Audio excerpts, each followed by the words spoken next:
ಪುಣ್ಯದ ತಾಣದೊಳಗೆ ನಾವೆಲ್ಲರೂ ಸೇರಿದ್ದೇವೆ. ಪುಣ್ಯ ಯಾವ ಕಾರಣಕ್ಕಾಗಿ ಅಂದರೆ ಬಂಗಾರ ಜಡಿಯ ನೀಲಕಂಠೇಶ್ವರರ ಜಾತ್ರಾ ಮಹೋತ್ಸವದ ನಿಮಿತ್ತವಾಗಿ 11 ದಿನಗಳ ಕಾಲ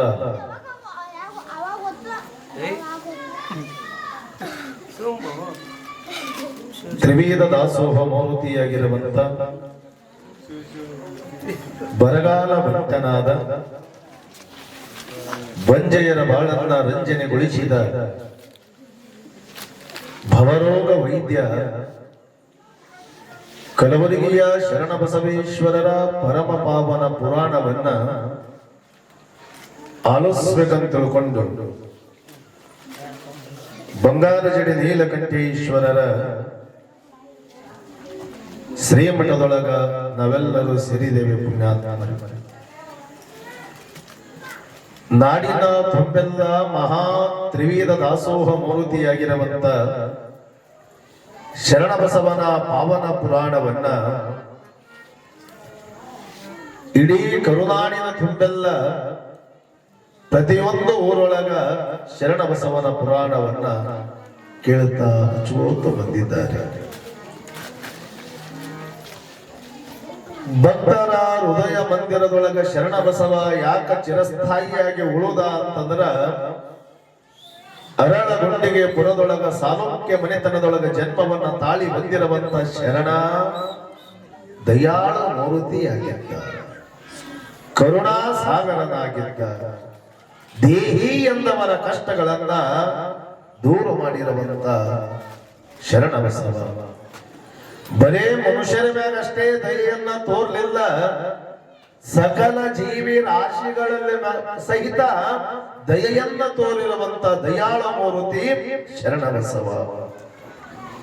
ಶರಣಬಸವೇಶ್ವರರು ಯಾವಾಗ ಅರಳಗುಂಡಿಗೆ ಪುರದೊಳಗ ಸಂಗಮ್ಮನ ಗರ್ಭ ಸೂಕ್ತಿಯಿಂದ ಧರೆಗಿಳಿದು ಬಂದರು, ಹುಟ್ಟಿನೊಂದಿಗೆ ದಯಗುಣವನ್ನ ಬದುಕಿನೊಳಗ ಅಳವಡಿಸಿಕೊಂಡವರು ಶರಣಬಸವೇಶ್ವರರು.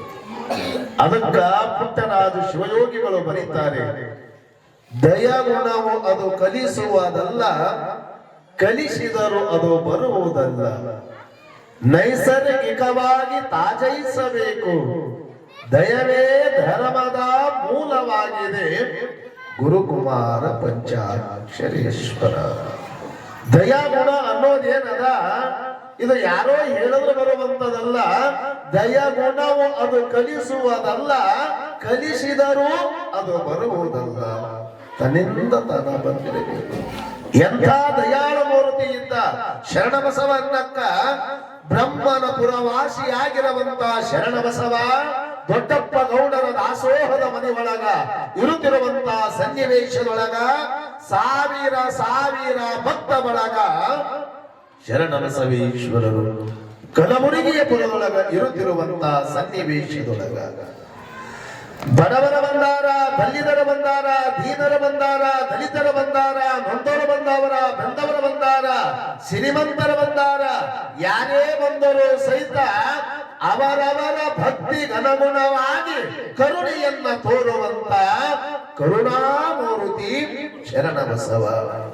ಬೆಳಗಿನ ಜಾವ ಸ್ನಾನವನ್ನ ಮಾಡಿ ಜಂಗಮನ ಪಾದೋದಕವನ್ನ ಸ್ವೀಕಾರವನ್ನ ಮಾಡಿ ಜಂಗಮರ ಗಣರಾಧನೆಯನ್ನ ಮಾಡಿಸಿ ಬಂದ ಭಕ್ತಾದಿಗಳಿಗೆ ದರ್ಶನವನ್ನು ಕೊಟ್ಟು ಶರಣಬಸವ ಕಲಬುರಗಿಯ ಪುರದೊಳಗಿರಬೇಕಾದ 2 ಹೊತ್ತ ಅದೇ ದಾಸೋಹದ ಮನೆ ಮುಂದಿರುವಂತ ಕೆರೆಗೆ ಹೋಗಿ ಬರ್ತಿದ್ರು ಶರಣಬಸವೇಶ್ವರರು. ಬೆಳಗಿನ ಜಾವ ಸಾಯಂಕಾಲ 2 ಹೊತ್ತ ಇವತ್ತಿಗೂ ಕೆರೆಯದ ಆ ಕೆರೆಗೆ ಶರಣಬಸವೇಶ್ವರರು ಎದಕ್ಕೆ ಹೋಗ್ತಿದ್ರು ಅಂತಂದ್ರ ಕೆರೆ ಒಳಗ ಮೂಕ ಪ್ರಾಣಿಗಳಾಗಿರುವಂತ ಅನೇಕ ಮೀನುಗಳು ಆ ಕೆರೆ ಒಳಗ ಬದುಕನ್ನ ಸಾಗಿಸಬೇಕಾದ್ರ ಶರಣಬಸವ ಕಾಳು ಕಡಿಗಳನ್ನ ಒಂದಿಷ್ಟು ದವಸ ಧಾನ್ಯಗಳನ್ನ ಆ ಕೆರೆ ಒಳಗಿರುವಂತ ಮೀನುಗಳಿಗೆ ಹಾಕಿ ನಿಸರ್ಗವನ್ನ ಸವಿದು ಶರಣಬಸವೇಶ್ವರರು ದಾಸೋಹದ ಮನೆ ಒಳಗ ಬಂದು ವಿಶ್ರಾಂತಿಯನ್ನು ಪಡೆಯುತ್ತಿರುವಂತಹ ಸಂದರ್ಭದೊಳಗ ಒಂದು ಸಾರಿ ಶರಣಬಸವೇಶ್ವರರು ನಿತ್ಯನೂ ಕೆರೆಗೆ ಹೋಗ್ತಾರೆ, ಮೀನುಗಳಿಗೆ ದವಸ ಧಾನ್ಯಗಳನ್ನ ಹಾಕ್ತಾರೆ. ಶರಣಬಸವನ ಘನಲೀಲೆಯನ್ನ, ಶರಣಬಸವನ ದಯಗುಣವನ್ನ ಸಹಿಸಿಕೊಳ್ಳದೆ ಇರುವಂತಹ ಕೆಲವು ಜನ ಕುಹೇಕಿಗಳು ಏನು ಮಾಡ್ತಾರ, ಕೆರೆ ಒಳಗ ಬಂದು ಮೀನುಗಳಿಗೆ ವಿಷವನ್ನ ಹಾಕ್ತಾರೆ. ಯಾವಾಗ ಕೆರೆಗೆ ಬಂದು ವಿಷವನ್ನ ಮೀನುಗಳಿಗೆ ಹಾಕಿದರು, ಆ ವಿಷವನ್ನ ಉಂಡಿರತಕ್ಕಂತ ಮೀನುಗಳು ಚಡಪಡಿಸಿದವು. ಚಡಪಡಿಸಿ ಕೆರೆಯ ದಂಡೆಗೆ ಬಂದು ಸಾವನ್ನ ಅಪ್ಪುವಂತ ಸಮಯದೊಳಗ ಮಾರಣ ಹೋಮವಾಯಿತು. ಆ ಮೀನುಗಳು ಯಾರೋ ಬಂದು ಶರಣಬಸವನಿಗೆ ಹೇಳುತ್ತಾರೆ,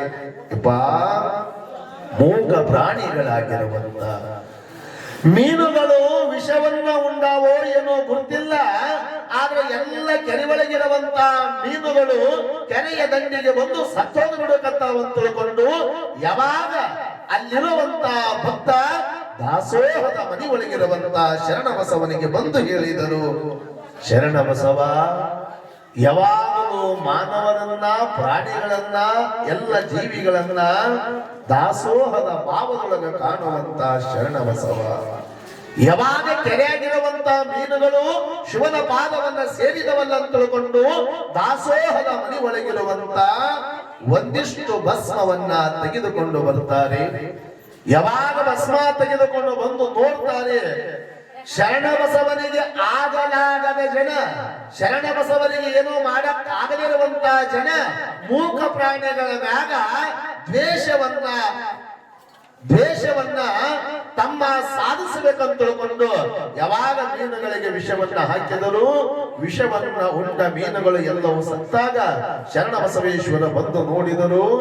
12ನೇ ಶತಮಾನದೊಳಗ ಬಸವಣ್ಣ ಹೇಳಿದ ಮಾತ ಶರಣಬಸವೇಶ್ವರ ಬದುಕಿನೊಳಗೆ ಅಳವಡಿಸಿಕೊಳ್ತಾರೆ. ಏನಂತಾರ, ದಯವಿಲ್ಲದ ಧರ್ಮ ಅದಾವುದಯ್ಯ, ದಯವಿರಬೇಕು ಸಕಲ ಪ್ರಾಣಿಗಳಲ್ಲಿ, ದಯವೇ ಧರ್ಮದ ಮೂಲವಾಗಿದೆ, ಕೂಡಲ ಸಂಗಮ ದೇವ ಅನ್ನುವಂತ ರೀತಿ ಒಳಗ ಅಪ್ಪ ಬಸವಣ್ಣ ಲಕ್ಷದ ಮೇಲೆ 96,000 ಜನವರೆಗೆ ಪ್ರಸಾದವನ್ನ ಉಳಿಸಿರ್ತಕ್ಕಂಥ, ಪ್ರಸಾದವನ್ನ ಮಾಡಿಸಿರ್ತಕ್ಕಂಥ ಬಸವಣ್ಣ ಹೇಳ್ತಾನ, ದಯವಿಲ್ಲದ ಧರ್ಮ ಅದಾವುದಯ್ಯ, ದಯವಿರಬೇಕು ಸಕಲ ಪ್ರಾಣಿಗಳಲ್ಲಿ ಅಂತ ತಿಳ್ಕೊಂಡು ಶರಣ ದಯವೇ ಧರ್ಮದ ಮೂಲ